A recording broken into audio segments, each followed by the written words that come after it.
anaya umiyan lang agam la umi zong le ngai lutum ta sopi ulenaw nabon chaw chunga ki pa tu kain phongin chule ka ngai lut naw ka zanaw chibai kan pive hi chilanga hung ki ta do hi ipiam ti chu alim ivet ul he so ke yune vompi e he chi vompi te ni hi nu pa hi mai thi a hi lo le vompi ni gammang la hlakhom alule khom hi mai the ipu ipa te khang uwa pan in gamleng hat te hiwin gamleng ho gam alen te ule vompi hin kap jong mi tam ta ka hen it ru langa jong vompi hin kap sau savin he a hi lo le vompi akap a hi lo jong le gammang la vompi to hungki dela vompin a hin khu chan de a na chang sala hung jam do jong tu sim tam ta a umit he tu ni ai vompin atha jong umintin vompin akidal pi ami hemin atha jong umnante apai tu ni a vompi ni in khangdong chapang golhang chapang som lile ni 42 abbo tela atha jing tu sim na za kha avam he je tu sim isai di we leise chunga pathin in thim gaw tam ta an sa in old testament e move ne hi che thim gaw ho la amin thang loi ta ju kam ti le eliza thim gaw e sapten eliza ati jivin ihon elisa itivin eliza itivin pathin hi ti chun mei ko ngin atol to ta ne eliza thim gaw mei ko nga atol to pha na chu anoi langa hi aso pa elisa kiti pa choi ne pathirin aso pa elisa jong phathe abuin eliza aman cha abangin aso pa jong nasatan amang cha ne hiti chun ni khat hi chi elisa thiem gaw hi jericho kulpi jericho khopi achi ta ne jericho wa line khosung mi te ahungwin ama ko machun nge na taw na hung nei ta ne pakai so pa ko machun ahipo katui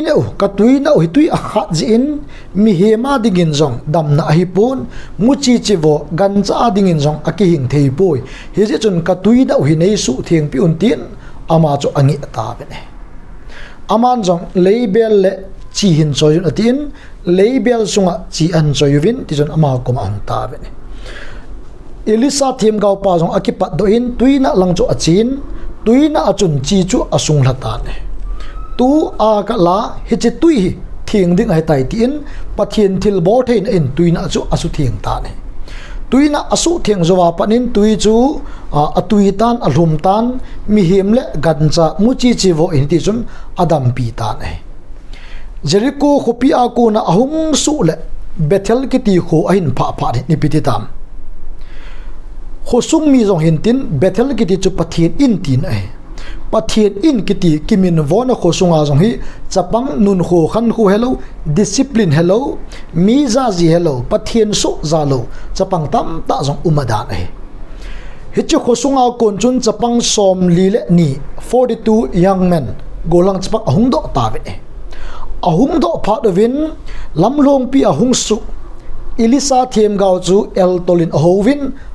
dichun adai pan ta ve ne iti adai vam iti le volutol pa de tolpa nangjong kalto tan vangama kalto tan chunglang kalto tan tin el tol gol no mit anabol ta be alutol chu to nopnat amanguvin chule wana kalto tan ti chu ama adenga abos alole alam kai pi pui pa eliza themga akal to banga chun nangjong kalto tan ti chun to nopnat anei ta be pathian thilbol kidang ta eliza chu pathin ala to hin hi chi jong chu vanoi miten to nop nan amango ne elisa jong chu hi ti chun to nop nan abol ta be ne hi ti alutol to nop na ane eva a el tol to abol phatun elisa thim gaw pa aki hejin chapang ho chu aven apho salin agaw sap ta ne agaw sap zo chun gammang la akun chun vompi ni hung pot in hechi el tola mi ho mi noisi ho mi zabolo ho khangdong chapang 42 chu vompi ni chun abot dalin hechi mon chun athat ta ne second kings lengte bungni changsom le ko apat anoilang isim su le kiche ta ki mo vompi chu pathin aman cha hichi a ko na ila ado no chu pe mi ti le mi hem khat noi se ki ti pathian do nai pathian hi imu thei povin lagawa ai ama wang pathian semsa khat mi hem alim le amela asem khat na noi si a el tola na bol na ho se ting le ama gu na ho se na ama bor noi si epot ama wang asem pa pathian do na pathian el tol na nakitong he do diu ka nomi ni ulenaw te ho leise chung hin mi noi si khan khu hello mi mei thai a hi a noi si pau mo a hi a noi si gan the leng vai a hi a chot pha a akoi ai lo le mi hem pen do la ta sabukim lova apin ji amit na khu amu lo ji khu aza lo ji alam zot hoi lo ji amel put lamdang jap ji a to nop na akine ata asa to nop na akine hitabang pathian sim sa chunga to nop na el tola ki bol hi hi chi hin pathian lunglai ato kha pathian atho zo lo avet zo lo pathian so pa ilisa kiti pa jong de tolpu lu tolpu ti ato nop na ani uchun apet penin God's divine intervention apet pen pathian ong ki kumin hitabang ho chun asumang jen ta ne ki chat ta ti jat ta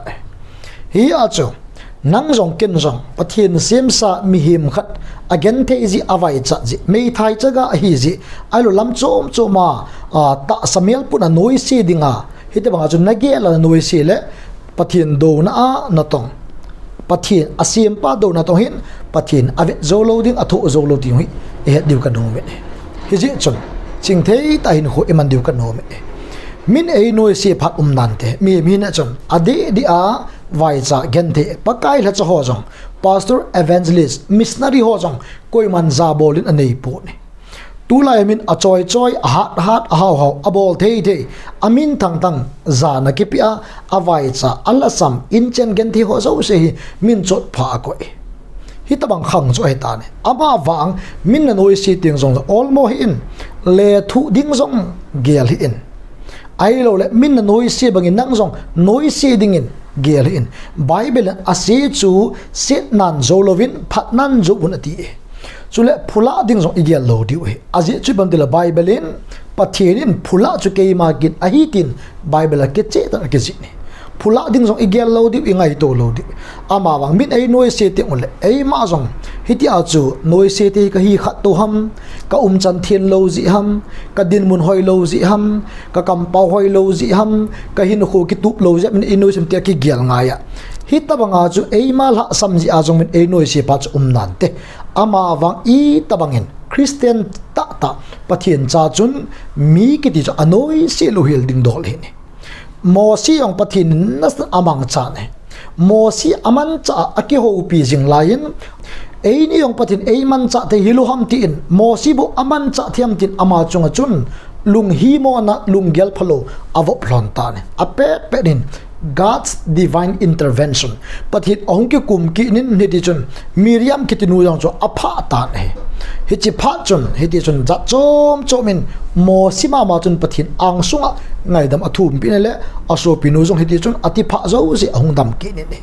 hiti ta bang choi leise chunga noi se ding mi tam ta hidas nagela na noi se le pathin do na hiti pa igyal do de ape pe na pathin intervention ala a ki kumlu na hitabanga chu eisu mangjeng te iti pa sei do no mai ulnaw te ho he je chun tu ni a ive sei no pen ta ucho koi ma cha noi se po hite mi noi se ding zo po hitin chule mi noi se sa ita mi noi min ei noi se jong le tu ding gel po hitin ei ma hon pathian dung de bang ta in hin ho ki tup ke chan mangjung ti ti sei do no mai aji chi bam tile nalanga pang ding pathian om nai min noi se jong le all mo in lung neu in na chung thu se ding pathian om nai nanga dinga phula ding pathian om nai pathian khona pido la zon aman imazo se ama lungot bang ten tolin tin na tong tan te video na ve zo se pathianin na bon chawin pathina bu tar ka ki pa